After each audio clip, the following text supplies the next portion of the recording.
So the purpose of this video is to try and make you understand the concept of stacking and bracing. So when we talk about powerlifting, right, we're talking about squat, bench and deadlift, which are compound movements, which are multi-joint movements. And basically what you want to achieve is that you want to get yourself into a position which makes you strong overall throughout the entire body, right? You want to make multiple muscle groups work together in perfect sync in order to make a movement as efficient as possible to move the most amount of weight that you possibly can move. So when we talk about stacking and bracing, the reason why you want to stack, which in English it just basically means putting one thing on top of the other, and then you want to brace, is because that is an efficient way to be in a position that lets your torso be in a very strong position so that you can push more with the legs during the squat. So when I'm saying something like stacking, essentially what I'm trying to say is that I want you to get into a neutral position, okay, a neutral spine, because a neutral spine is going to be in a strong position to be able to keep the bar in place and keep that in hold so that you don't have any kind of forward backward movement. So when we say stacking, what we essentially mean is that we want the ribs, right, the rib cage or the sternum to be over in a neutral position over the pelvis, okay, the pelvis being hips. So with your previous cues, right, the previous cues that were given to you, which is to round the upper back, and to tuck the pelvis. The problem with the cues are that they put you into an extreme situation or an extreme position. That is also not a good thing. We want to achieve what is a neutral position. We do not want to achieve an extended position, neither do we want to achieve a too much of a flexed position. So when I'm saying that I want you to stay neutral, this is a neutral position. This is an extended position, and this will be a flex position. Now the problem is that when you say something like, you want to round the upper back, like a football, and you want to tuck the pelvis a lot, the intention behind it is to exhale, crunch the abs, and then create tension in the abs, make it tight. But the problem is that you are going into an extreme of rounding too much. So even if I show you here,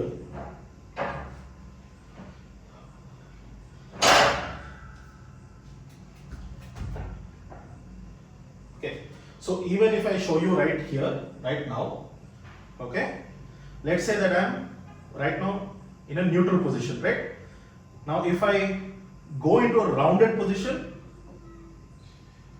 it automatically starts to round to the point where the bar is starting to roll, right? If this is where I am comfortable and I am neutral, right? This is where I am very stable. But if I round and then I start to look down and I am trying to,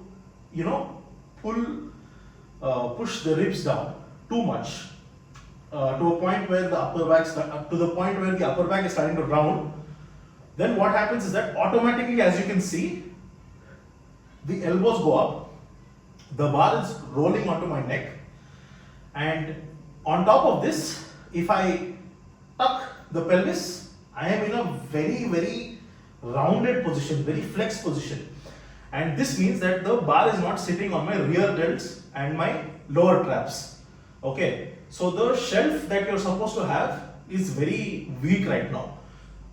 If you decide to squat in a position like this, right, there is a very high chance that as you go lower, the bar will start rolling onto the neck. You can see that even with no weight, just the bar, it's very difficult for me to just go lower like this. Okay, now if I say that I want you to get into a more extended position, even that's not a good thing, because let's say that right now I am neutral, right? Even this is not a good position because the elbows are way too under to the point where your rear delts are not creating good shelf. So what we are essentially trying to do is when you get under the bar and you unrack. So first of all,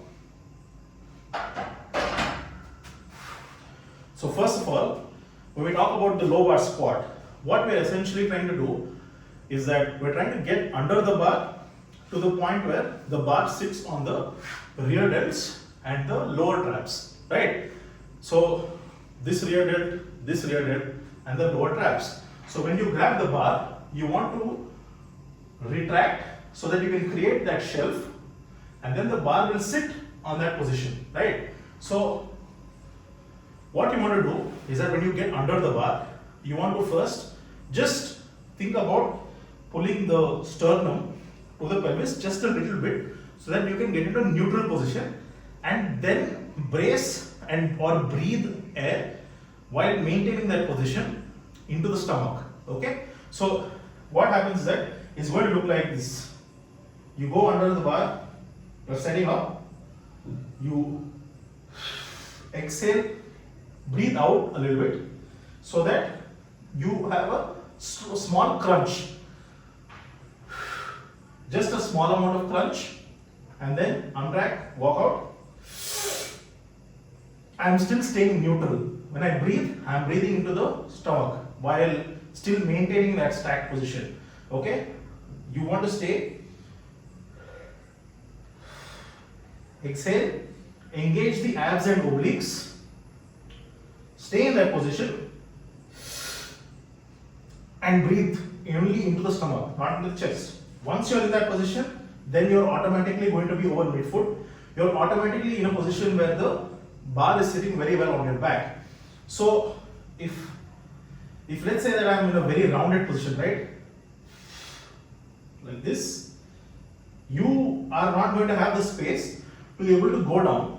You are going to have difficulty in hitting depth and it's going to be very difficult for you to keep the bar in place. If the bar is moving a lot, if it's rolling, if it's moving around left and right, and if it's rolling a lot front and back, then that is a very innovation position for you, because then the upper body is fighting a lot to keep the bar in place. And if the upper body is fighting a lot, your legs will not be able to create the kind of force you want it to create to be able to push properly. So when we talk about, see, I'll show you. So let's say that, now I'm setting up properly.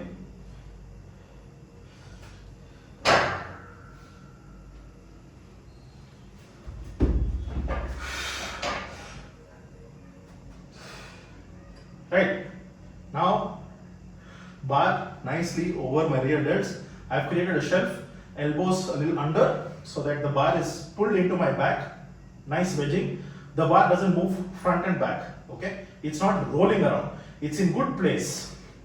Just slightly breathe out.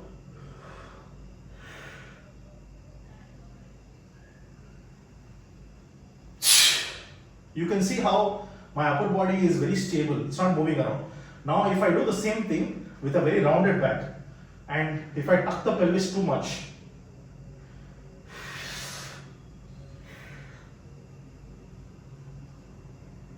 see, the bar is already rolling, so that's not a good position. Now if I do it too much the other way also,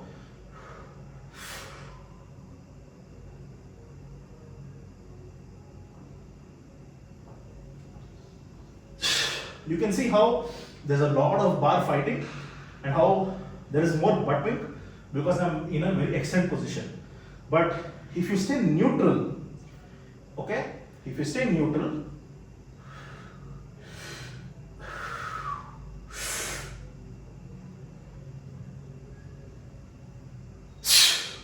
you can see how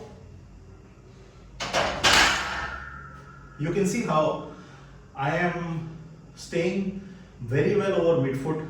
Bar is not rolling around back and forth. There is no sideways movement either. My upper body is very strong and stable to the point where the bar is just connected to my upper body. And my upper body is so strong that there is no amount of you know, weakness for it to fall forward or move backward, right? So that is essentially what we're looking for. To give you a recap, it is just very simple. It will take a little bit of time to practice, but what we're looking to create is a neutral spine position, where once when you're even unracking the bar, you just want to breathe out a little bit. Think about your sternum to the pelvis, just a little bit. That's it. When you get under the bar, walk out. You are just breathing out enough to get a small crunch in the abs, sternum to pelvis. Maintain that position and then breathe into the stomach. Okay?